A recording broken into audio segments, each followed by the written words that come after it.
Hello everyone and welcome back to your weekly gaming podcast, the GamerGuild Podcast, where myself, Chris, and my lovely co-host Rob round up all the weekly gaming news for your listening or viewing pleasure right here on youtube.com/GamerGuildTV, and also available up there in the digital clouds on your podcast preference of choice. We've got a fantastic show lined up for you this week, talking about everything Spider-Man is a swinging success for PlayStation, AAA horror games that are coming just in time for Halloween on GamePass and PlayStation Plus, and the Las Vegas Sphere becoming the new latest hotspot for all things video games. But before we do get into all that, don't forget to like the video, subscribe, and ring that bell so you're kept in the loop with all the great content we do here on the show, like our live streams, watch-alongs, let's plays and first looks, and everything else.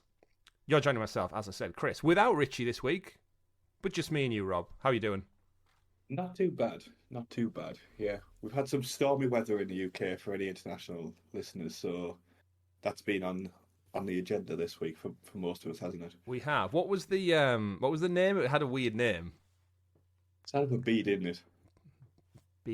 Not Barrett. I was going to say Barrett. Yeah, it was not a name. It's not a traditional name, I would say. Apologies to anyone out there called that. But they go, is it every year they start alphabetically? So the first storm of the year or the first storm of the season is an A, and then they work their way through till they get to like Margaret. That was it.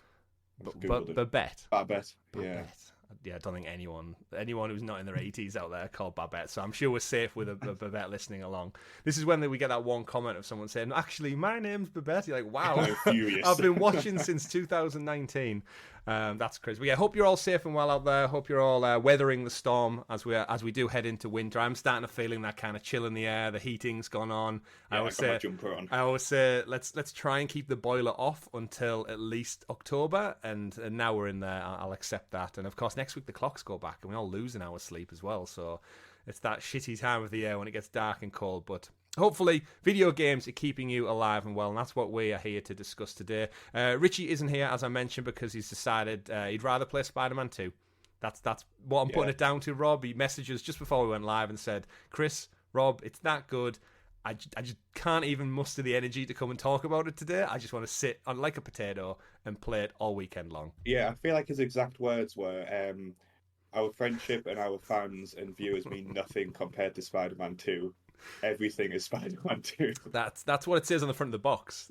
His copy of the game, it actually says that on the box. But no, realistically, he's having internet issues, and I think we can all attest to those things. I spent 2 hours yesterday around my parents' house resolving their internet bundle. They were paying £143 a month.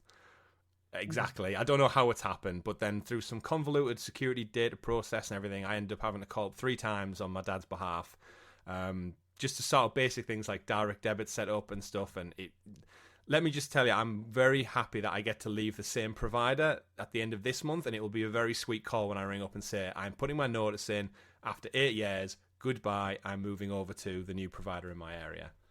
So yes, cannot wait for that moment. But yes, I might have some issues. They might have heard me just now. The Google speakers have picked it up, and then all of a sudden I get cut off. So hopefully, too many smart speakers. Too many smart speakers. But hopefully this show finds you all well out there as we do dive into the video game world. As I mentioned, we do have a great show, but before we get into it, let's chat a little bit about what we've been doing recently on the channel. This past Tuesday, I checked out my finale to the 007 James Bond Bloodstone on PlayStation 3 playthrough. It's in 3 parts, broken down. And it kind of makes me think there's actually a bit of the Spider-Man news we'll talk about later on about the length of the game, and it's coming under some criticism for being around about the 30-hour mark to platinum, essentially. I finished 007 Bloodstone in 5 hours. That's the difference in kind of what we would class as AAA quality over the years. And it's that kind of irony when you look back and people say like that value perception to money. But I think like the original Uncharted game maybe ran at about 8 hours, and yet Uncharted 4 must have been about 35 plus. So the way games are evolving and the development time it takes, people get surprised when they cost more money to make. Yeah, and therefore cost more money to buy. Like and there's delays and everything that comes with it. But for I guess getting into it, the big irony is I thought I checked out how long to beat before I started my live stream, and it said about 6 hours. So I knew it was going to come close, but yeah, 5 hours. I will say though, go check out the stream, because this game, for those who haven't been checking it out so far, it's pretty much the last James Bond game we got. It's got Daniel Craig's likeness. It's a third-person action game, so very much like Uncharted that I just mentioned. Judi Dench is in there as well, and it's a very much paint by numbers James Bond story. However, Rob, it got to the end, and it kind of goes through like mini boss to mini boss. You know, like Bond games, you've got his henchmen, and they always wipes them out before he gets to the big boss. Got there was a twist at the end. I won't spoil it for people. You can go check it out. And the game just ends and says James Bond will return, and that was the end of the game. So there was no like, I didn't get to the big boss. I got to the twist and the henchman, and it just went black screen. James Bond will return, and I thought, hang on a minute, there's no sequel to this game. Checked on Wikipedia and stuff. A cancelled sequel was in the works back in 2014, and it never saw the light of day. So I pulled up a trailer of like some behind the scenes footage, but essentially there must be a moment when my face realizes that I've played this for 5 hours now, and I don't get it, and I've waited 13 years to play this on PlayStation 3, so well over a decade, and there's no conclusion to it. So that my face when it goes, James Bond will return, is just, it must be an absolute gem. So I feel like James Bond is due a renaissance in gaming. Yeah, well, we've got the Hitman devs, IO Interactive, are working on Project 007, so I'm very curious to see what they do with that one, but I just think like a franchise, and again, it lends itself so well to video games, right? Like in the wake of no Splinter Cell game or any new Metal Gear for seemingly on the horizon, that is like the perfect franchise to just like kind of make AAA, make it quality, tell a unique story that's not attached to. I mean, we're not even probably going to see a Bond movie for a few years now as well, so there is a big void on a lot of fronts. They haven't even cast the new guy. Yeah, and make it a spy game. Don't make it just a generic shooter. Make it like a, put some like kind of Batman-esque investigation elements in there and stuff like that. I think it could be just a hit for decades. Yeah. I will say though, Bloodstone, I did have fun with it. Like, it was very much like, he's a car chase, he's a boat chase, he's way too many henchmen that realistically would be hired under nefarious circumstances and do this job.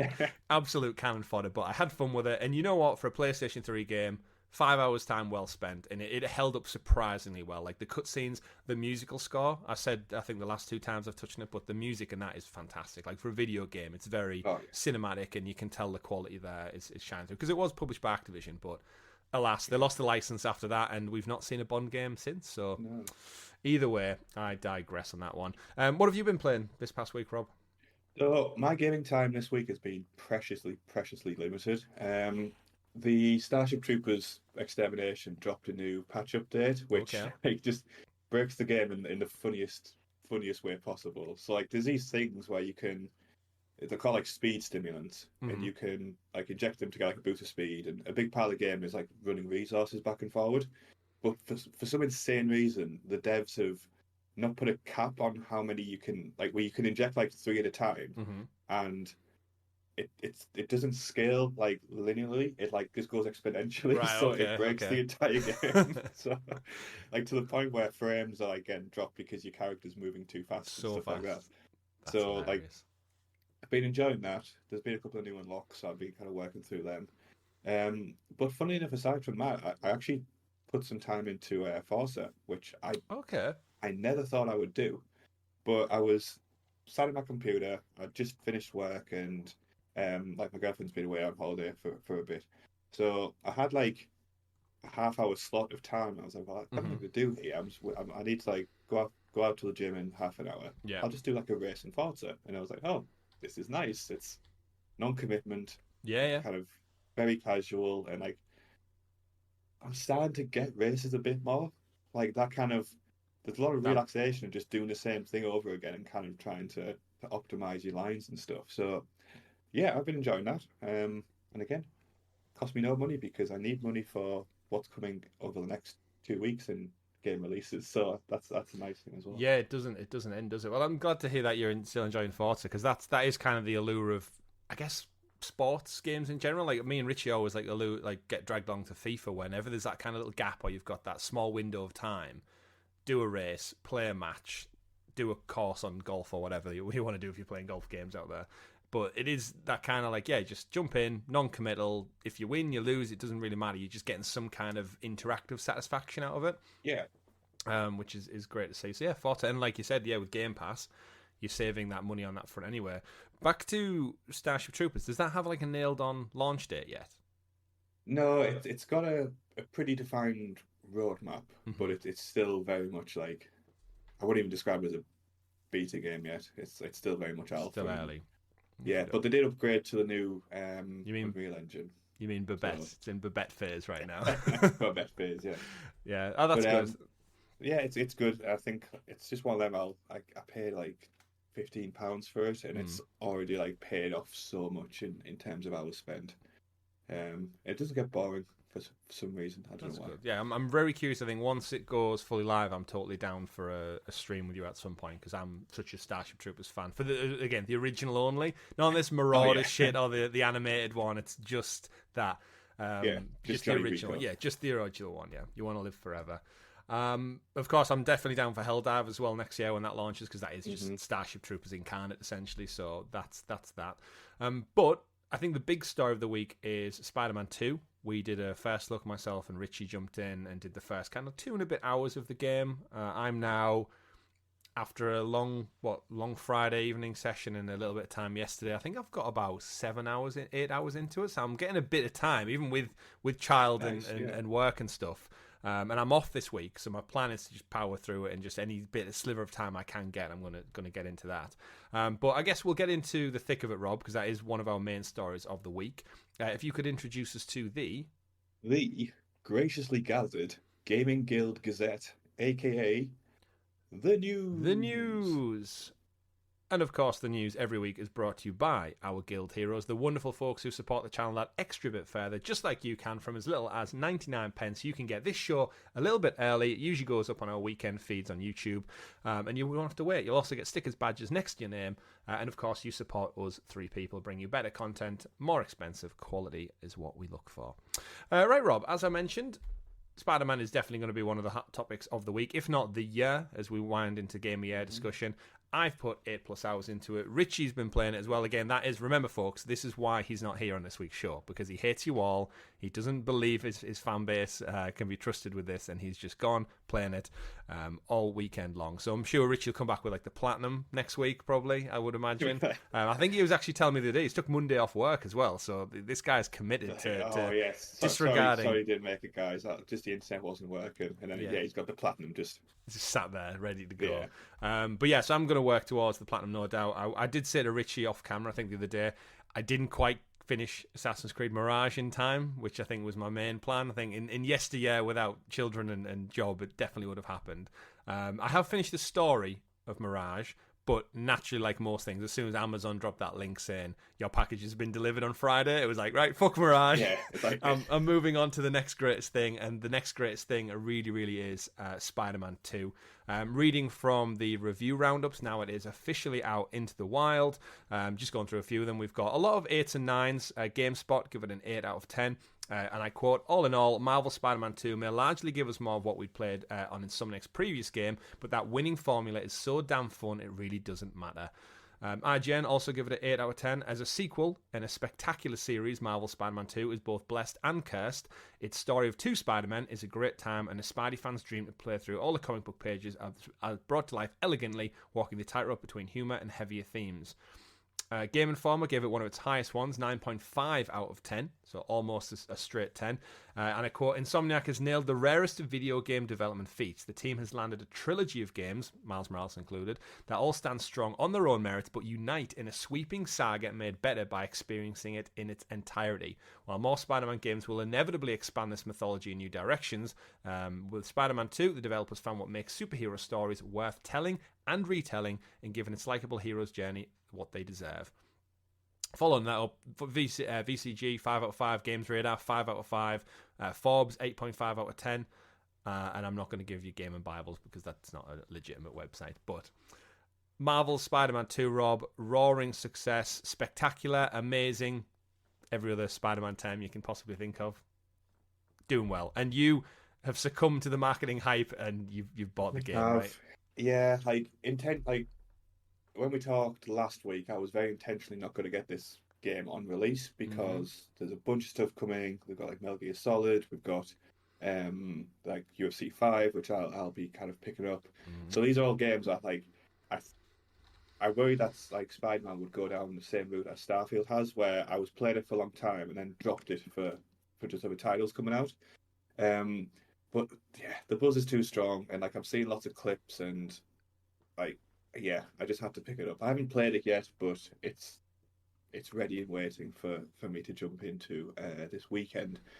Um, yeah, I guess one of the concerns I had with this game was that it would be too similar to like the previous incarnation, but it seems like there's enough there to warrant its own, like, like stand on its own legs, I guess, right? Yeah, they've evolved it quite a lot, and even though the core mechanics, like it's still New York, although they've expanded it to Queens and Brooklyn and stuff, it's still Spider-Man. Although they've got that, they've gone all in on the Grand Theft Auto 5 model of, yes, you can switch seamlessly between Miles and Peter.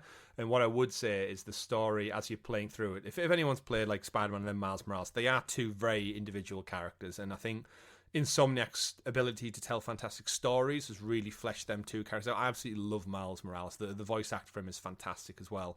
And they just feel, I think, back to PlayStation's kind of AAA storytelling quality. They feel like real people, and I'm living like their life. I'm living their story. I'm not just a nameless avatar being a hero. I am Spider-Man, and swinging through the city with all the unique quirks and stuff. It does really, really well to just embody that. And as you go through the story, it does transition back between Miles and Peter seamlessly.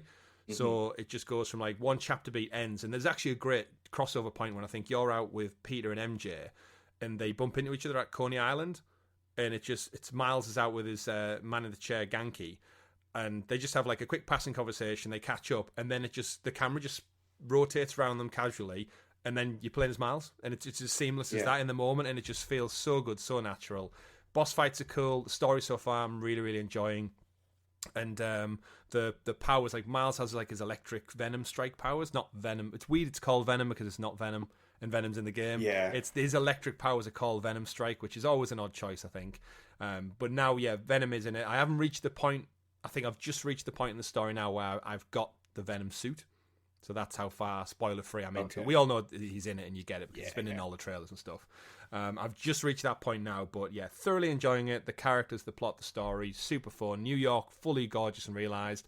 And just like the first one, I'm just getting caught up in side activities everywhere. Like naturally, it pops up going, you're 2,000 metres away from the next story checkpoint, and on the way there's a fire over here. This citizen needs a cat saving. There's a Sandman gem that unleashes these little sand creatures out of the ground that you need to mop up.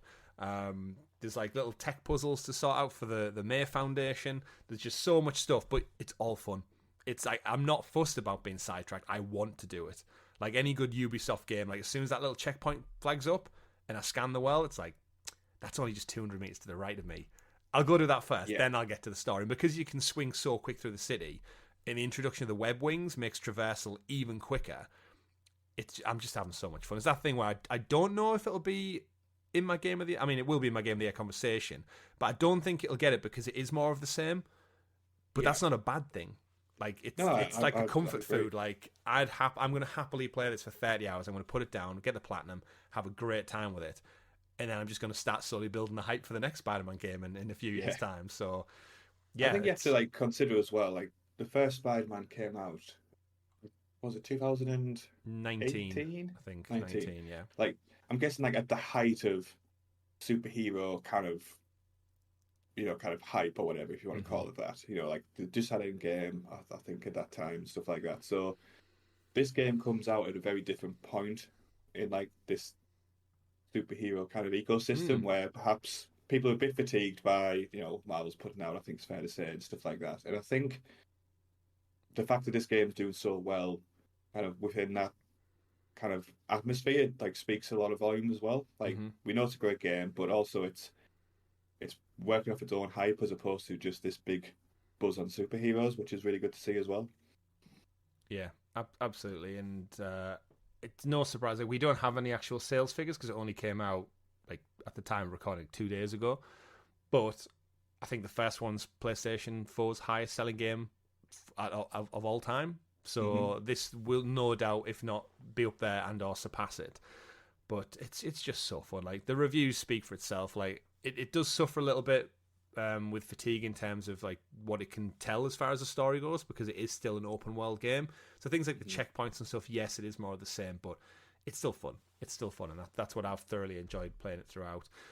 We should add a couple of news stories onto the back of this as well. There's a couple of fun Easter eggs within the game. Won't get into them this week because I want people to actually get a chance to play and experience them themselves. But a couple of stories that tie into the wider MCU has been quite nice for me to just play through, and it's like, oh, I didn't expect to see that there. Oh, like even though you know it's Marvel, you know it's all connected. Yeah.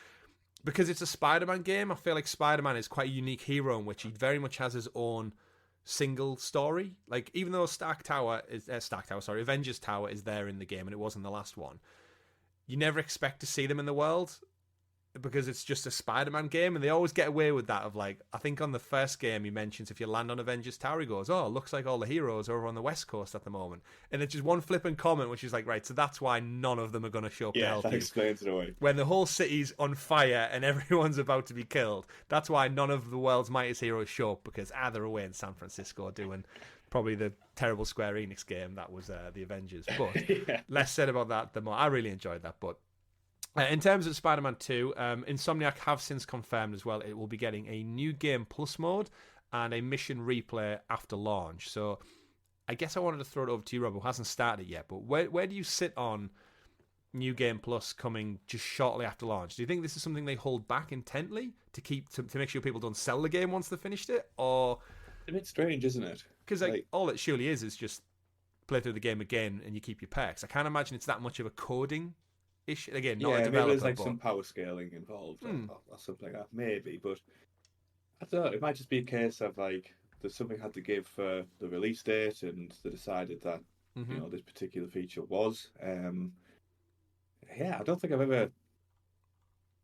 I can't think of a big title that's done this type of like new game. Well, some of the PlayStation ones, it tends to be like a trend for some of them that have got them delayed in the past, and it's weird for me because they always had like New Game Plus trophies on, and it's really annoying because I've got the platinum, I've got the 100% on my icon bar, and then they go, oh, New Game Plus mode, and like it may be a challenge mode, so it's 2 more trophies, but then on my home screen it goes Spider-Man 89% complete. It's like, oh, but I've got the platinum, I've finished it, and there's that horrible damn bar that's there. It does, I guess, make sense from a marketing standpoint where if you buy this game, if you bought it like physically, $70, £70, and then you play it for 30 hours, it takes you however long. You might do it in a week, you might do it in a month or so, and then in a month's time or 2 months' time, they go, oh, New Game Plus is there. That's essentially an extra potentially 30 more hours on top of the game. So it's a 60-hour game then, and you think, you know what, I won't sell it, I'll hold on to it. So I do think there's like a marketing psychology behind it to some degree. I mean, I never sell them anyway. I always sit on them, but there is that second-hand market, and it does add replayability. But back to my original point at the beginning of the show, the game's coming under criticism for value for money, and people saying, well, £30 for 30 hours, for a £70 title is not that much of a return. And Insomniac the directors came out on multiple podcasts and like defended it, rightly so, and said like we perceive the value to be there. And I, for one, am totally with them. Like, just because it's not 100 hours long does not mean I'm not getting the investment for my money. The polish, the quality, the story, the ratings and the reviews are there to see. And this is where I guess people subject video games to pounds per hours. Like, that's not how they work. No, because like you assume that every hour of a game is equal. Mm-hmm. Whereas if we take like, I don't know, take Bethesda tax. That's what my brain goes to. Yeah, they're winning that kind of thing, don't they? I guess Ubisoft to a degree as well. Mm-hmm. Like, how much actual fun are you having collecting like 100 feathers in a Assassin's Creed title compared to, like an hour or two spent in like a really high octane setting for Spider-Man or Uncharted, for example? Like, I get the logic behind wanting like really big games, but it just pushes developers to just fill it with filler. Well, essentially, that's right? It. Do you want 20 more backpack collecting missions? Or do you want 2 solid side missions which fold into the story, fold into the narrative, they're like specifically designed? Or do you want a Ubisoft generic AI generated mission of fetch this thing from 400 meters to the left, bring it back, well done, there's 10 XP. Yeah, and like people complain, like gamers complain a lot about, oh well, like this is all like really repetitive, but then they want 100 hours of completely unique content for £70, and it just doesn't add up. Like, I don't think people appreciate how expensive developing a game is. It's just time, isn't it, as well? It's like, it's man hours of like, to write that you need a script wrote for every line, every possible outcome, and then someone needs to take that, then a voice actor needs to read it and like to a good standard, and then it needs to be coded and placed into the game to be triggered at a very it's the roadmap and the pipeline for that. It's no wonder these things take like 5 to 6 years, or in Starfield's case, 20 years in development, I think. And God forbid you reuse like a line of voice recorded dialogue, because you'll get crucified for it in the review. Like completely. It's... Remember God of War Ragnarok got criticised because the boat animation of the boat landing on the dock and the two of them getting out of it was the same as 2018. It's like, and how else can you get out of a boat? It's one of those things. And this game, the original came under criticism because of the puddles look better in the E3 trailer than this one. The puddles look great in this game. I can testify for that one. But it's an interesting one. I'll be curious to see if Spider-Man 2 gets DLC, because the first one got 3 sections of DLC to do with Black Cat. Some kind of like little side mission content. So we'll have to see with Spider-Man 2. But inevitably, it's going to be a top seller. It's going to be number 1 for Christmas. We've got the bundles. I think it was already announced this week that the new Slim PS5 we discussed on last week's show, that's getting a PlayStation Spider-Man bundle as well. So, as we head into like Black Friday and Christmas, this is going to be marketed to high hell. It's already all over the place. London and stuff, and Singapore have got like fancy advertising campaigns going for it. But overall, Spider-Man 2, roaring success. Hopefully we'll see a smaller one. I think Richie was theorising on the live stream the other day. He would like to see another smaller Miles Morales style-esque entry, like possibly maybe like a Venom spin-off. So like a 10-hour short game of just playing as Venom or doing some kind of symbiote side storyline. Again, haven't finished the story of the game yet, so I don't know what scenario he's in at the end. It might be primed for that, but we'll have to find out and see. Pivoting over, though, to another superhero in some ways is Super Mario Odyssey, also launched for the Nintendo Switch this past week. And we did kind of briefly look into it last week with some early previews, but I just want to stress how good this game is also landing. So this is the first 2D Mario platform we've had in quite a while, since the Wii U version, not including the Deluxe remake. Games Radar, 4.5 out of 5. And I quote, "Playing Super Mario Bros. Wonder is like your first magical visit to Disneyland. You have no idea what's beyond that first bend or that roller coaster track or behind the next closed door. But where there will be sudden singing, odd little creatures, or occasional man in an oversized suit. The addition of Wonder Flowers truly mimics the surprise factor found throughout Wonder. In each level, there's at least one hidden Wonder Flower to discover, and it'll always involve a little detective work and some perfect timing." Inverse give it an 8 out of 10, describing it as successfully built on numerous iterations of past 2D Mario titles. The core idea of tight platforming across stages has been nailed down for so long that each new entry is able to reiterate it in more granular ways, even if it doesn't innovate on a larger scale. Wonder doesn't reinvent the wheel, that is a Mario game, but it gives it one heck of a tune-up. And then what else we've got? I'll get another review. IGN, 9 out of 10. Super Mario Wonder establishes a new standard for what 2D Mario platformers should look like. It's colourful, it's alive, and it's joyful. It's also managed to surprise and delight me in continually more creative ways than to its unpredictable wonder effects, which transform levels into something completely different for a brief while. Eurogamer, 5 out of 5. GameSpot, 9 out of 10. Games Chronicle, 5 out of 5. So just like Spider-Man, both coming out this week. Nintendo, absolute smash hit, and once again proving that 2023 is the best game for video games, the best year for video games, hands down. I think I've never thought of a year, maybe back in like 2007, I think, where we've had just every month you're getting like 2 or 3 top-rated games. It's like, wow. It's brutal for bank accounts, but it's very good for games. Yeah, I'm feeling the pinch a little bit this month. I was one of those things of like, do I need to get this like poor? Like any game that's like not coming out to critical acclaim just gets swept under the rug. Like I was looking at playing Return to Moria this week, because that comes out on the 26th on PC. The PS5 version was delayed till December, and that is like my saving grace. I'm like, oh, you know what? Put a pin in it. I'll probably prefer to play the PlayStation 5 version anyway. I'll get to that in December. But yeah, games like that, I just looked at and thought, I can't, even though it is only £35, I can't merit that when I've got Spider-Man sat there. I've recently bought FIFA, and I've still got Mirage to finish. That's like over 140 quid's worth of games sat right there, and GamePass with Forza and Starfield still. So there's so many games I just get shunted out from like big behemoths like this, and yeah. But what a month! What a month! Game of the year is going to be impossible. It's crazy to think I don't even have time to play. Like test a little bit of everything. I always like to have some kind of insight into it, but hopefully Richie's going to pick up, once he platinum Spider-Man tomorrow, he can go and get Mario Wonder and give us some insight on that, because he is our kind of Super Mario guy.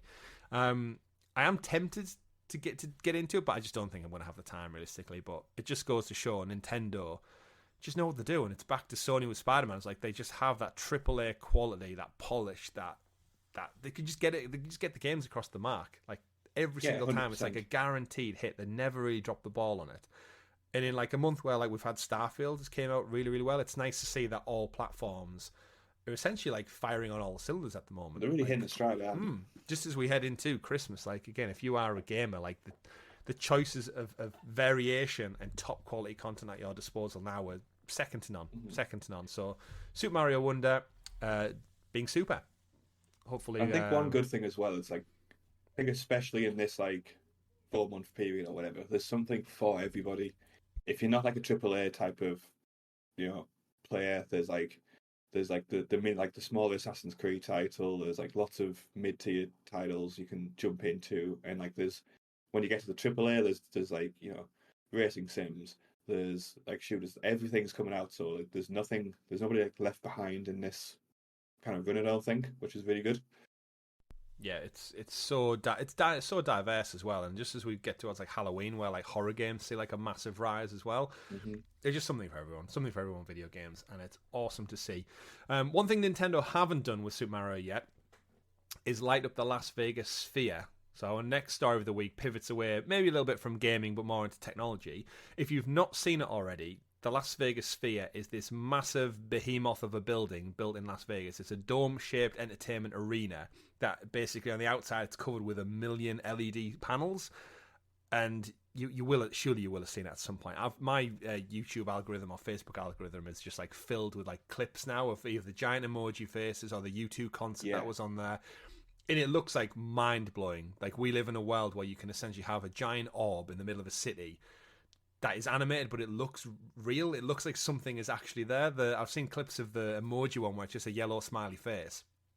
There's a guy like looking out of his window on the aeroplane, and it like looks across and it raises its eyebrow quizzically and like looks up at the plane. Imagine being sat in that seat and not knowing what the sphere was, and you're flying into Vegas and you look down, this giant yellow head looks up directly at your plane, has like an inquisitive eyebrow raised on it. You think, oh shit, it's looking at me. You must question sentient AI, Terminator style thoughts. Yeah, it's very much kind of like a Neon City, like kind of. It's futuristic, right? It's totally from the future. Insane. But the reason we mentioned it this week is because the marketing departments, it's clearly the go-to hotspot now. Xbox showed off this week. They were showing a Power of Dreams advert on the Sphere, and they essentially turned the ball in the middle of Vegas into a giant Xbox logo, and it was showcasing all the video games. It was showcasing it, but similar to the kind of the big screens you see in like Tokyo or Piccadilly Circus now, they do that really cool 3D design where it looks like the characters are coming out, like reaching out of it. I saw there was a really good one, I think, for The Walking Dead a while ago, where it literally looks like a zombie reaches out into the street to grab people. And it's so surreal and detailed. Because, again, with LEDs, you get such crisp, clear picture. And on the scale of it is, like, it's so big. It just looks, like a giant orb that's able to do anything. It reminds me of, like that scene from Batman v Superman where, like, the big final boss fight, there's like a big expanding, like a Zack Snyder style electricity thing. Yeah, like it reminds me of that.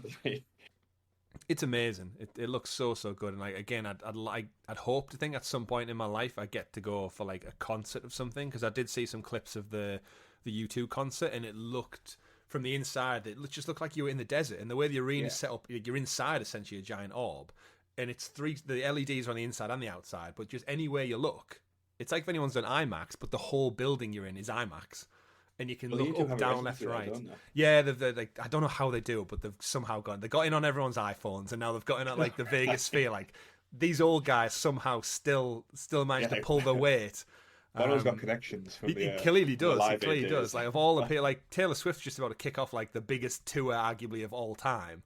Yeah. And yet, no, she doesn't get a spot at the Vegas Sphere. It's good old U2 do. So it's crazy to see. But that was one of the first ones, was Xbox. And also PlayStation followed it up with a massive Spider-Man one.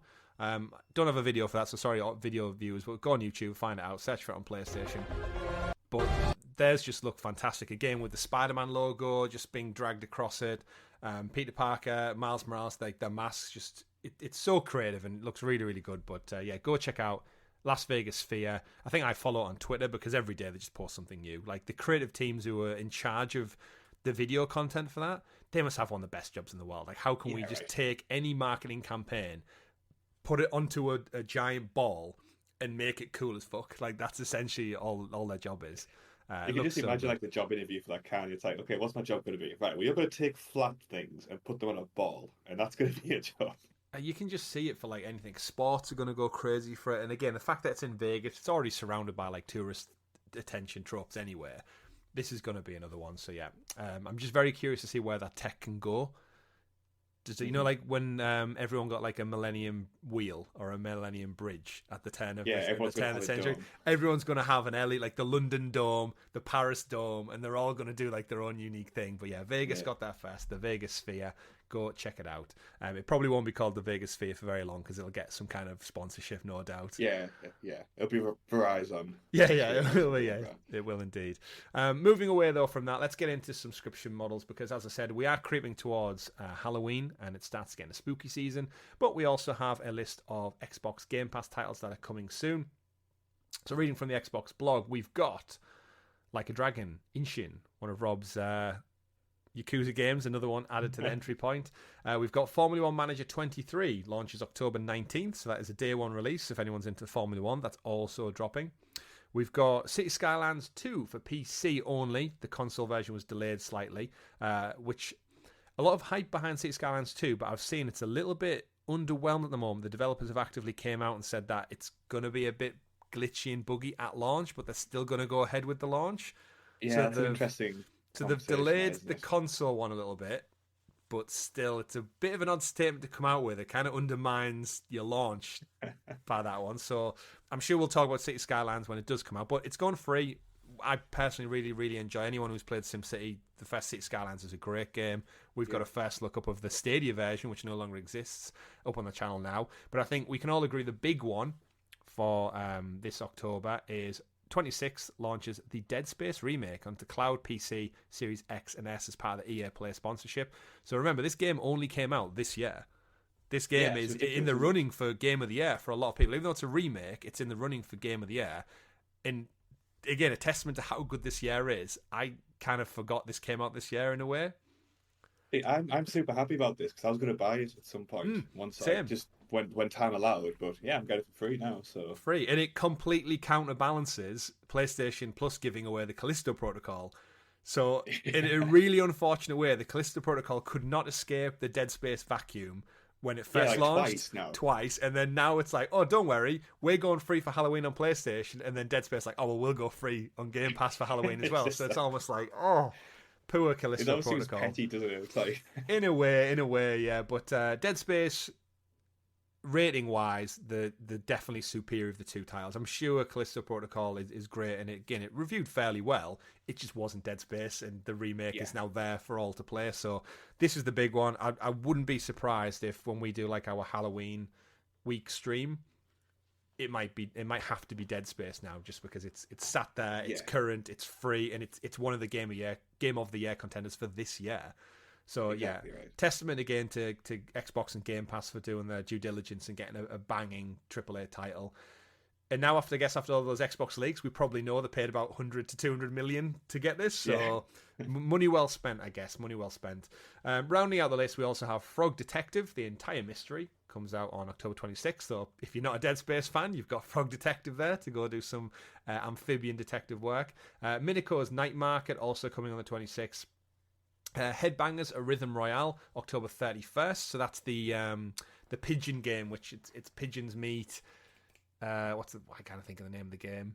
Where they're all like potato pit, Human Fall Flat, Gang Beasts. It's those style where it's basically but you're pigeons, and it's got like a musical beat to it as well. And then Jusant also comes out October 31st as well, as along with some DLC updates for the sports titles. UFC, Rob, there's one of them. Early access trial starts on October 24th if you've got EA Play. I'll be on that. That's there. And then a bunch of other perks as well, with the games leaving on October: Persona 5 Royal, Kill It With Fire, Gunfire Reborn, Signalis, and Solicitor Crown also leaving Game Pass. So probably only Personas to note there. But other than that, I'm quite content. I'm quite happy. Dead Space, I'll get that downloaded, ready to go just in time for Halloween. And City Skylines, I'll maybe put a pause on it until we get this console release, and hopefully the devs can maybe shore up their marketing and patchwork before they go to launch on that one. I mean, like the release for Skylines, I can almost predict it now. It'll come out. People will complain there's not as much content as the base game plus how many expansions, and then it'll just get better with age. I think that's the I mean, the support at Skylines 1 for what felt like 7-8 years, maybe. It got like a release. Again, it got a Google Stadia release. That's how much time and effort it put into it, and many Game of the Year editions. But oh well. One of the folks who will most likely be playing City Skylines because he's just went into retirement is Pete Hines as well. So Pete Hines of Bethesda, he's been there for nearly 24 years, has announced that his retirement and his departure from the company.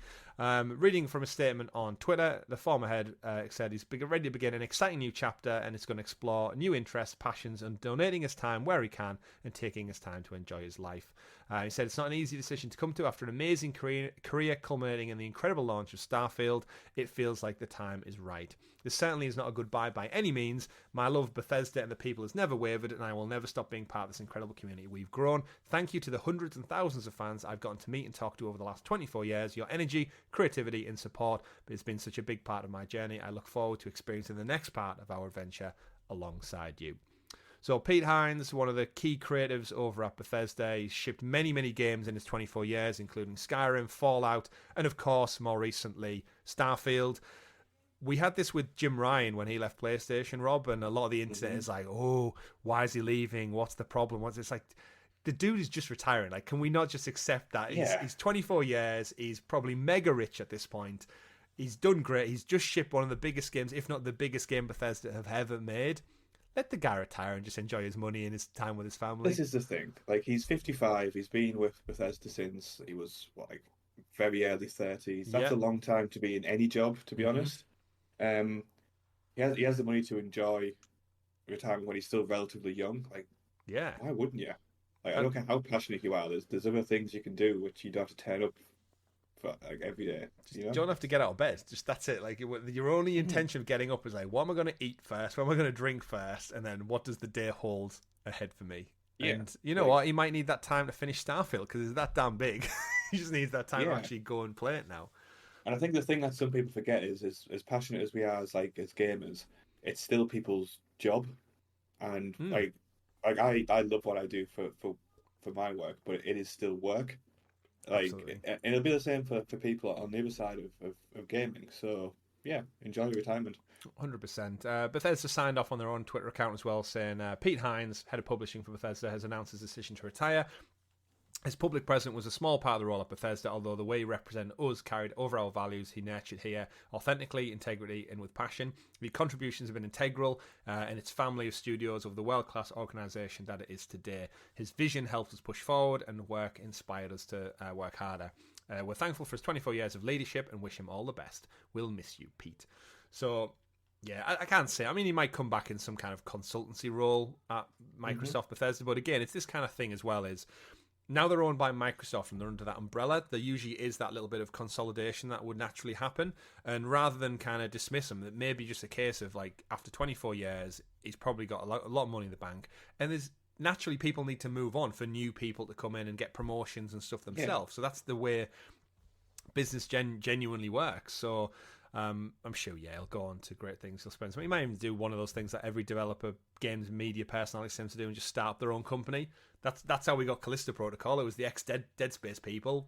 Just put some money in, start a studio, and hey-ho, we got Dead Space. So you never know. This might give us the next Fallout in 5 to 6 years' time, or Pete might just be playing Starfield for the next decade and comment on Twitter. But yeah, happy retirement, Pete. For the past decade, so. Exactly, yeah. He can finally enjoy the fruits of his labour. But happy retirement, Pete. You shall be missed.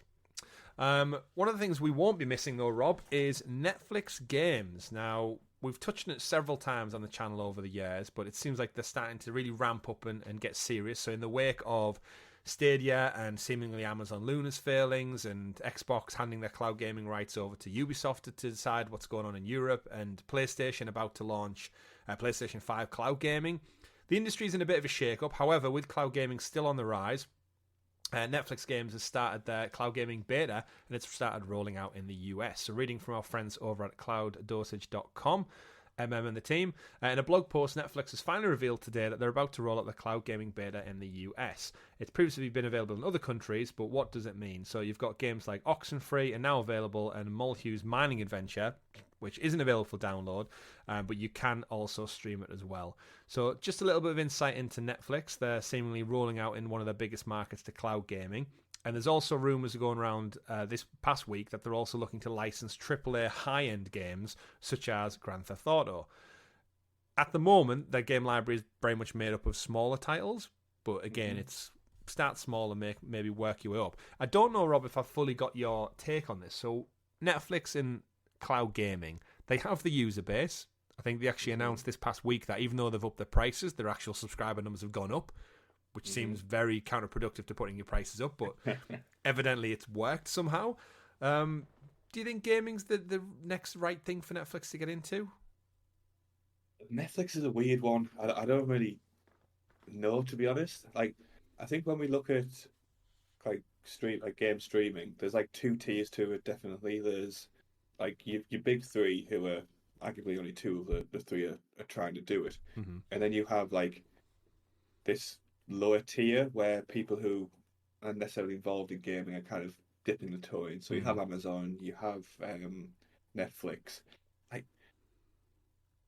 don't know. I can't get on board with Netflix doing this. I don't know why, but it just feels weird and a bit too out of their, I guess, usual day to day. Is that fair to say? I guess it is an interesting one because Netflix, their problem for me has always been is they don't really have the finances to, not the finances, they have the finances, but they don't have the financial longevity to back it up. So I've said time and time again, like Disney has its parks, it has its movie division, it has its merchandise.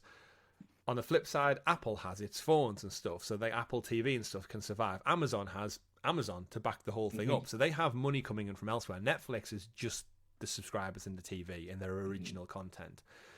Long-term wise, I could see Netflix being kind of just faded into one of the other three because they don't have that merit. If they have like a couple of bad movies or maybe a year or two of just bad, like not that they should because they have a lot in the pipeline, but if they ever stumbled consistently for a while, subscribers dip, prices have gone up and people just decide to leave en masse, there could be worrying dips in finances where we know games are expensive and it's so expensive that even Google, with all of their money, couldn't see it through. They couldn't make their own games.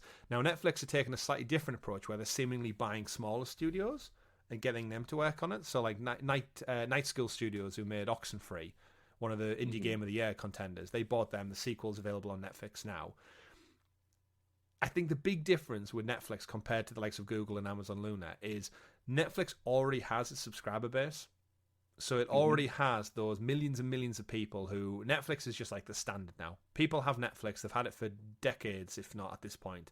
And they just have it as part of their normal outgoing budget. They don't think about it. They don't intend to unsubscribe. It's part of their normal monthly spend. It's factored in. Yeah. The fact that they're now adding games into it, 70 titles, in fact, to start off with, if they can just get a couple of people... I think they said in this week's... press release or news conference that said 1% of Netflix 238 million subscribers is said to be playing its games daily. So only 1% of 238 million are checking out the game area. Now that might just be because where it's marketed on the main page on the storefront. It might change over time, or it might just be that there's nothing big enough to pull people in. Like again, Oxenfree and Mulhew's Mining Adventure, not really setting the world on fire. Who's going to get pulled into that? Realistically, come on. But then they do sit on that IP like Stranger Things and stuff, which could make a really good AAA game, in my opinion. But it's all money and it's all time, and we know Stadia kicked off in 2019 and they couldn't see it through. They pulled the plug. Luna, we've got a story about them later in the news, seemingly just not doing anything with it, and it's all about... With subscription models, it's all about momentum and keeping people bought in, that like they're getting value for money. And I do think Netflix have that added benefit if people just seem to hang around regardless. So then you could just keep chipping away, and that, if you can raise that 1% to 2%, 2% of 238 million is still a lot of people. So Oh yeah, hell of a lot. it's that, again, it's the perceived adding value to it. That's what these streaming services are struggling with now, is now they've got their bulk of subscribers. How do you give that perceived value of I'm still getting my money's worth, I'm going to stay subscribed? And Game Pass tries it month in, month out. We've just said about Dead Space. They've paid hundreds of millions probably to keep Dead Space so people stay on Game Pass from October through to November. So it's all money, but... Yeah, I think one thing about Netflix is, like, they were the first to kind of really do it well, which was giving them like a really big head start. But I do feel like they're getting squeezed from every direction at the moment. Yeah. So like, you know, Box is keeping all, like every single studio where they previously bought stuff from is kind of holding on to their IP for their own branded streaming service. Yeah. So like Netflix has its big kind of almost like cultural hits. Like they have Stranger Things, they had Tiger King and stuff like that. But they also have a lot of mid-tier shit. Let's just put it that way. So I guess if they do get it properly into game streaming, that's my concern. If they just start pumping out lots of mediocre stuff, like we've seen this past month, that gaming doesn't really have space for mediocre stuff at the moment. So I think they could fall foul of that. I guess time will tell, right? It's just commitment, isn't it? It's that they need to get their investors, and again, this is the problem Google had, is they're invested and the members of the board look at it and go, we've not seen a return on investment in 2, 3, 4, 5 years. The reality is you're probably going to need to stick to this for 10 plus years. Yeah. To grow that market share. So people in the next generation come in. Richie said this for years. It's like, it's not about us. We're stuck in our ways. We still buy physical games. We're still used to our consoles. It's the people, the kids today who are like 5-year-old, 6-year-old, who see Netflix on their phone, see YouTube on their phone, and then the icon is theirs. Play this game now. Click to play. And that link just boots the game up straight away. Click to play. Add it on as another subscription service. Click to play. That's the convenience that today's or future generations are used to. And the people who are in these boards, they know that because they're clearly naughty enough to launch something like Stadia, like Luna, like Netflix Gaming. But then as soon as they don't make a return on investment in 3, 4, 5 years, they get cold feet and they go, oh, no, we'll cut our losses now. Whereas realistically, I feel like everyone who's into gaming can understand that actually it's about the next decade. It's about the next 15 years. And that's what Xbox is seemingly doing by spending $78 billion on Activision. They know because they need the content to back up their subscription model. So with Game Pass, mediocrity won't do it. They need huge AAA titles every quarter to keep people subscribed. But I think a lot of people think they get the business model, but then they just don't have the emphasis to see it through. And I think it's like a symptom of tech companies in a way, because if you think of Netflix meteoric rise over, you know, a very, very short period of time, like same with like most others as well. Like if you compare that to the likes of Disney, who I know they're in trouble at the moment, but they've been around for what seems like an eternity 100 of modern years. life, right? Yeah, right.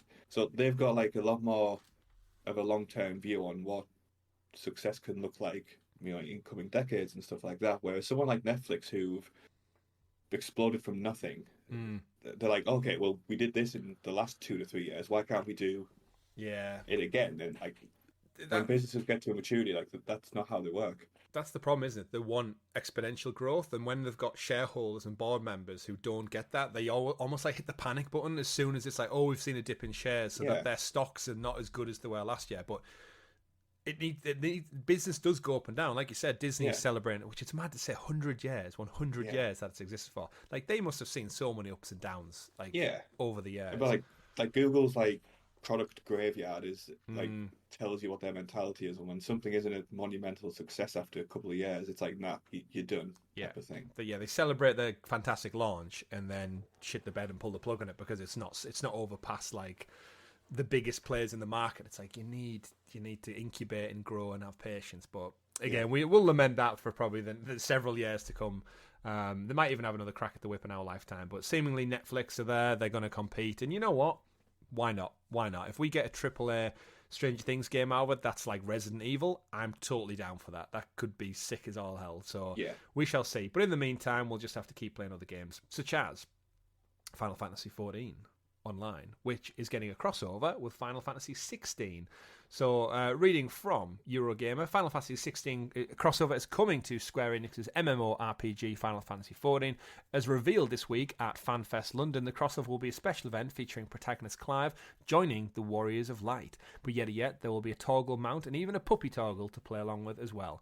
Called The Path Infernal, the event will be based on a story of Final Fantasy 16, but has been carefully constructed as not to spoil any of the story for players yet to visit Valisthea in the 16. Judging by the announcement video, we should get a battle with one of the icons and plenty of unique loot and gear to acquire.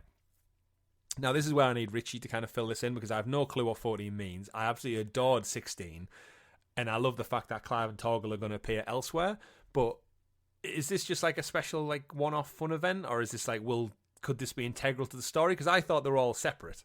Yeah, this is great. Like, I don't think they've ever done this before, like to such an extent. Like, obviously they have common themes and elements in every game, so like airships and stuff like that. But can't think of an example where they've crossed over characters like this. So I don't know. It's interesting. Like, I've been out of the Final Fantasy ecosystem for a long time now, but the fact that they're doing this maybe indicates like the thinking of different ways to approach these titles. I mean, like they do like the occasional sequel and stuff from the mainline entries, but it does seem like a bit of a change of pace for it's one of those things where I think Square Enix are getting better over the years at cross-pollinating their events. I wouldn't be surprised if we see Clive and Toggle and other characters maybe show up in other Square Enix entries as well, not just other Final Fantasy games, because that's the kind of the world they're at now, where they're so popular, and I still can't believe 14 Online is like still going and as popular as it is. But that's someone who's only just recently got into a Final Fantasy game. So either way, crossover on the way, all looks good. And if you're not too much into crossovers, why not pivot your way back to Nintendo for Detective Pikachu, because he's returned for a sequel game, Rob. Once again, strange things are happening in Rhyme City, and once again, Tim Goodman and Pikachu are teaming up to solve those mysteries in the Nintendo Switch exclusive Detective Pikachu Returns. Reading from the GameSpot Roundup, Games Informer gave it 7.2 out of 10. I enjoyed the overall arc and individual case stories, even though you won't ever really be stumped. However, it is disappointing that the 2019 movie stepped all over some of the game's crucial moments. It's an odd review to blame the movie for something that happened in the game. They're two separate entities. IGN gave it a 6 out of 10. The mystery story of Detective Pikachu Returns makes some bizarre and unexpectedly dark choices to get to its underwhelmingly predictable conclusion. As a result, it's unclear who this is all for. Is it for young kids who will find simplified puzzles about right, or adults who grew up with Pikachu and can handle some more mature themes as well? Eurogamer gave it 3 out of 5 stars. As a window into the world of Pokemon, I can't help enjoying this second slice of Detective Pikachu, though it is an experience I'd only recommend to similar Pokefans. So it seems like Detective Pikachu Returns is more of like a deep cut when it comes to Pokemon than a roaring success that the first one, which then spurred the movie on, would be. Yeah. I thoroughly enjoyed the movie. I love the movie, yeah. And I can't wait for hopefully when we actually get a sequel to it.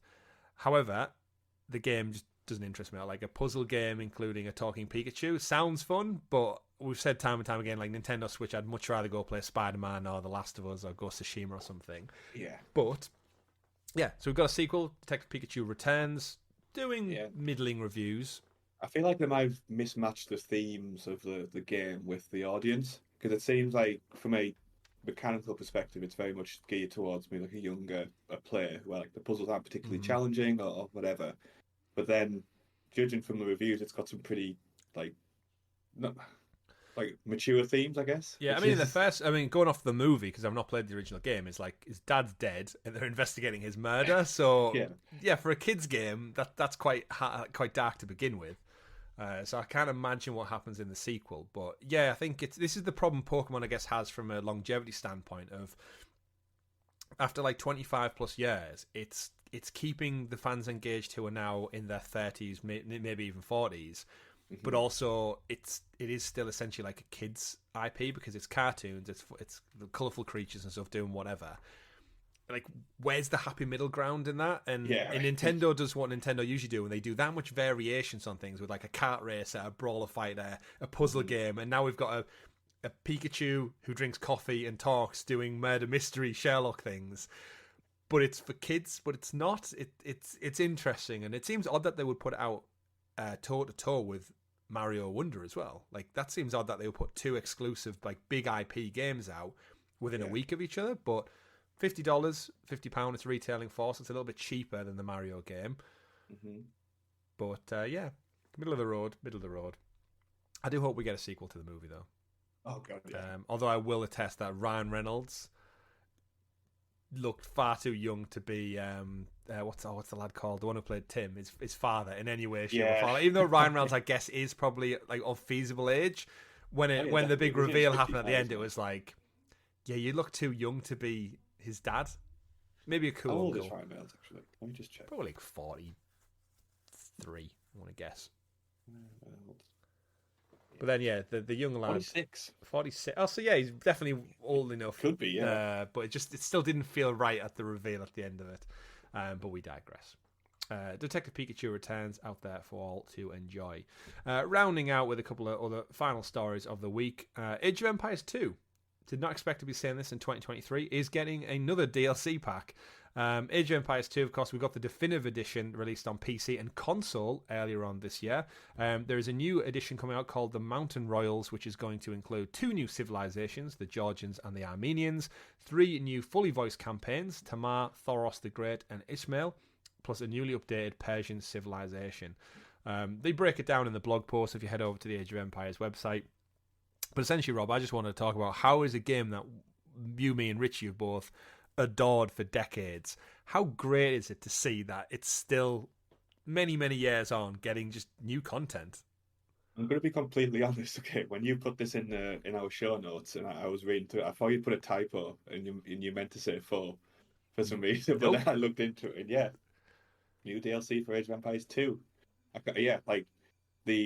When did this game originally come out? I feel like I must have been about. The definitive edition was a celebration of like its 25th year, was it? 20. Yeah, so I can distinctly remember playing the game when I was like 10, and the fact that there's like new content coming out for it when the game has like moved on multiple times in the numbered series is really good, and I'm definitely all down for it. Actually, I know we usually do at the end of the show this week in video games, but it's close enough. The Age of Empires 2 originally came out on the 16th of October, so this past week, 1999.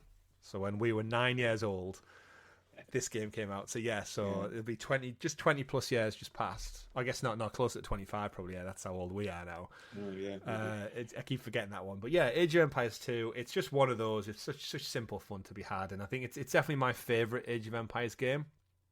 And the fact that it's getting DLC is just one of the things. It's like it took one, it refined it more, and I think when we got to 3 and 4, the graphics almost pushed it like too fancy. It's a little bit like Roller Coaster Tycoon. Yeah. Like Roller Coaster Tycoon 2 is the perfect, like best version. And the other ones, as good as they are, they're not quite the isometric grid look style that I'm. It's the same with Stronghold. When Stronghold went into like the 3D kind of view, like it just ruined it for some reason. Yeah, you've made it too fancy. This isn't what it's about. It's about an isometric grid that is locked in place, and I only ever see things from that 3D angle. But you know what? Age of Empires 2 keeps on trucking, and so does Lies of P. One of our final wrap-up news stories of the week is Lies of P launched earlier this year, back in September, from a new studio. It's the Souls-like game inspired by The Adventures of Pinocchio, and Robert sold over 1 million copies.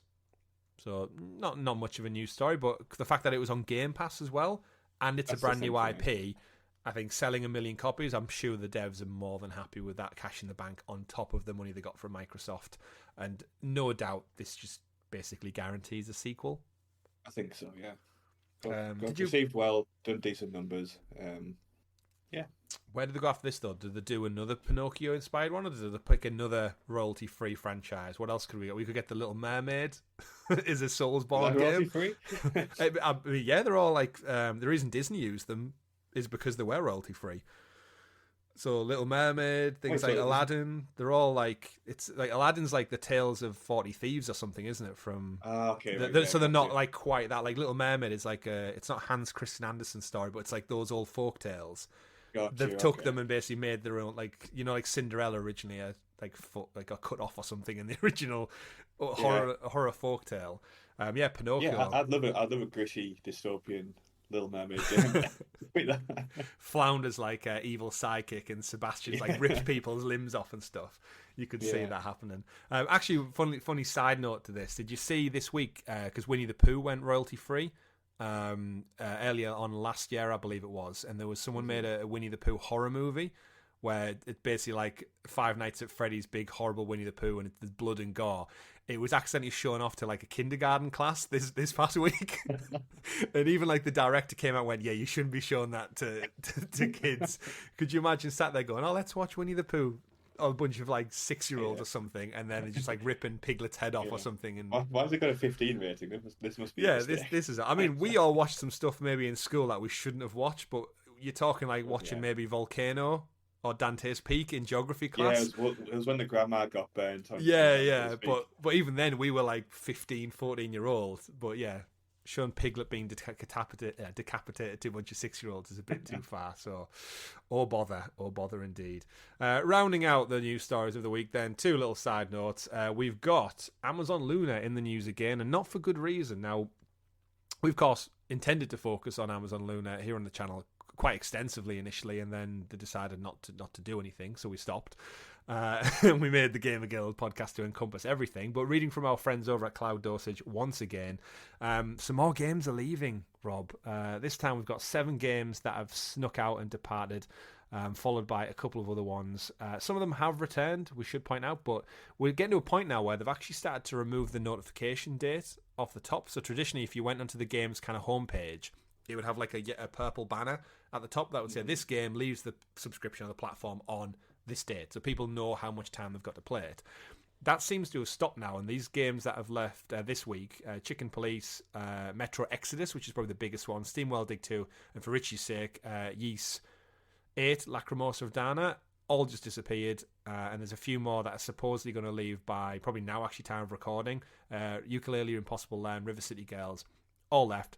Some have crept back onto it. We know Resident Evil 3, I think, disappeared and then came back within like a month. So it's obviously like a licensing thing. But just looking at the state of Luna Plus and the subscription models, taking aside the Ubisoft Plus titles in The Crew and Assassin's Creed Mirage, we're in October now. What the hell has happened with this year's rollout of anything?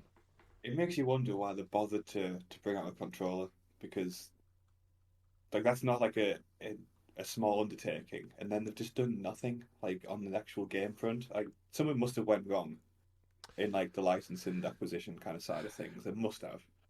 I fear this is going to be the same as like the Stadia stuff, where we look back and we saw some kind of like court documents or people's statements after they've left the business and that. But the big difference is Stadia never lost its games. It had them, like they were there in perpetuity. Bar Football Manager, but that's a whole license. That happens on every platform every year. As someone who's like a massive advocate for cloud gaming and have been for many, many times, I bought the Luna controller when it released in the UK. Played a bit of the Batman Arkham game. Mm-hmm. That's it. I've not touched my controller in probably months now at this point. Yeah, and I'm one of their target audiences, right? And there's nothing at all that's got me there. And we always said like content is the king. And I always hear gushing lyrical about this is the best game, the best year for video games ever. And we're all playing elsewhere. There's no reason for keep me come back here. And you know what? Even if I wanted to come back, half the shit I want to play, it gets pulled with no notice, or it disappears off the platform, never to seemingly come back. Yeah, like you can't invest in the platform when that's happening. So, like, I'm sad to say it, but Luna's getting everything it deserves, which is nothing. Nothing at all. Nothing at all. I mean, it's barely got anything left. I think its game list must be sub 100 now when it comes to what they've got. So again, reading from Cloud Dosage, at one point, Amazon Luna had 300 games across 5 different channels. As of today, Luna Plus has a mere 101 titles and could dip below. Actually, you know what? It has dipped below the 100 because of those extra games that I mentioned left on the 20th. So it's now got less than 100 games in its Luna Plus library. And again, Mirage and Crew, but they're by proxy of Ubisoft Plus. All them games that are going to be in this year's Game of the Year discussion, not one of them is going to be on Luna. Yeah, there's just no positive tilt you can give this, is there? No, it's not. And and the reality is, Stadia, even though it laid the groundwork, it laid the tarmac essentially for this plane to land. Amazon and the Luna team, from which I'm sure they're doing hard work behind the scenes, they've just missed the runway track. Like, shall we just make the same mistakes again? The plane, Stadia plane came in, crashed in a fiery hell off to the side of the right of the runway. Luna's like, oh shit, we should probably not do that. We'll follow the flight path. You know, like Die Hard 2, when he's got the petrol flames up and it's all burning there. Coming in, and they're just like, you know what, turn off all of our landing apparatus. We can do this manually. And the plane's like, oh shit, going through turbulence all over the place. Oh dear. But yeah, if anyone out there is making Luna content, good luck doing a Game of the Year discussion at the end of it, because you got nothing. And just to kind of put a pin in it and move on to our final story of the week, Rob, it's not even got Skull Island Rise of Kong, which is our final story of the week, pivoting away from Luna. If you've not seen this is the new King Kong game that has swung and taken the internet by storm because of how bad it is. The game is out right now, but you might not know about it, but it's getting all the highlights because it's so bad. Developed by Head Snatchers, who also made the third-person shooter G.I. Joe Operation Blackout. It's a self-published title. No surprise, no one wanted to pick this one up, but it's actually got the official Skull Island kind of like movie franchise IP behind it. So, like, bear in mind, a big, massive movie franchise that makes millions and millions, and there's a new movie in the works, if I'm not mistaken, for, I think is it Kong v Godzilla 2, I think is the next one. Yeah. Either way, if you've not seen this, go look it up online. Go look at some of the clips from it. But essentially, this game was made in about a year time, and there's one instance, if you look at the things doing the rounds on online, during a cutscene they just show a still image. And then they don't. It should be like an actual. It's obviously a placeholder for an animated thing. It's just a still. They don't even do like a slow zoom to make the image look like it's doing something. It's just bad all around. I don't know. It's one of those things where almost I feel like it's going to make more money because of how bad it is, because people out of morbid curiosity will check this out. Perhaps, yeah. Like, the thing is, like, King Kong is probably, I'd argue, like, the best movie adaptation of a game ever, with like the 2005 Peter Jackson title. one, yeah. Like, that was insanely good, and to see it go from that to this is it's really... it's bad, isn't it? It's bad. Like, I again, think the thing it's ironically bad. Like, the look in his eyes as well, the expressions and the depth in his eyes is so like early 2000s video game. It's hilarious. Yeah, I mean, from what I was reading, there's some like there's some weird licensing on this. So it's not the official King Kong license. It's not even the new kind of like movie franchise license. It's like an offshoot of. Do you like when there was like a weird thing with the James Bond franchise when? Oh yeah, you've got like the book license into the movie rights or something. Some like that. weird thing like that. I think this is licensed off like a couple of comics or stories or something. Right. Okay. Which that makes more sense. It'll be much cheaper as well, but obviously, like, most shoppers are. You're not going to see that. Yeah. Again, the game is called Skull Island: Rise of Kong, and the last Kong movie with Tom Hiddleston and stuff was called Kong Skull Island or something, right? It had those exact same like a combination of those words in it. I really enjoyed that one actually with Samuel Jackson and Brie Larson. I enjoyed it, yeah. But yeah, when Peter Jackson's King Kong game from 2005 on the PS2 is better than your 2023 release, you're onto some problems. But it'll be really interesting to see for the worst game of the year. Will this pip the Gollum game for being the worst? Because it's looking for the Gollum devs, right? Because they don't get the full brunt of bad development for this year. I mean, those who were left there because they had loads of layoffs after how bad it was. So I'm not surprised. We shall see. But yeah, so go play the first-person shooter Peter Jackson's King Kong game from 2005, because I guarantee you it probably looks better and it plays a lot better rather than spending. Play that or play War of the Monsters. And you'll have a much better time. You know what? Game. Go buy Kong Skull Island on DVD for £4 on Amazon right now, and just watch that movie. You'll get more enjoyment out of watching that movie for several hours over and over again. Yeah, and just hold the controller if you want to. Yeah, just to get that immersion, that real depth immersion in there. Absolutely. And again, to bring it back to the previous story, both Skull Island, Rise of Kong, and Gollum, neither of them on Luna. Neither game coming to Luna. Maybe that's so for the best. I mean, yeah, probably maybe for the best. Right, we always round out the show, Rob, with doing this day in video games, looking back through history and time to see what classic gems came out back in the day. Kicking this week off with a big one. So at the time of recording, October 22nd, 22 years ago in 2001, we got Grand Theft Auto 3 on the PS2 launched. What a gem. That game. It did indeed. Like, I remember finding out when it was like 3D. I remember going around a friend's house and being like, this isn't Grand Theft Auto. Like, I have 1, 2 in London on PS1 and it's just a top-down. I expected more of that, and then it was like, oh my god, you can do everything. Like, yeah, it's like, how is this possible? Oh, it was mind blowing. Like, obviously we shouldn't have been playing it because it was like rated 18, but yeah, like how. Yeah, we were 11, so we were playing an 18 rated game at 11 years old, and yeah, setting fire to people, Molotovs, going on the rampage. I remember trying to get the car over the bridge. When you didn't even realize as a kid, it didn't unlock until later in the game. Yeah. You just thought like, oh, you've got to somehow glitch your way over there. What was the plane that never could actually fly? The Dodo plane. Yeah, just kind of like because they just couldn't. They didn't have flight mechanics in it yet. Ah, what a game! Yeah, changed everything forever. And ironically, somehow, 22 years on, we're still only up to GTA 5.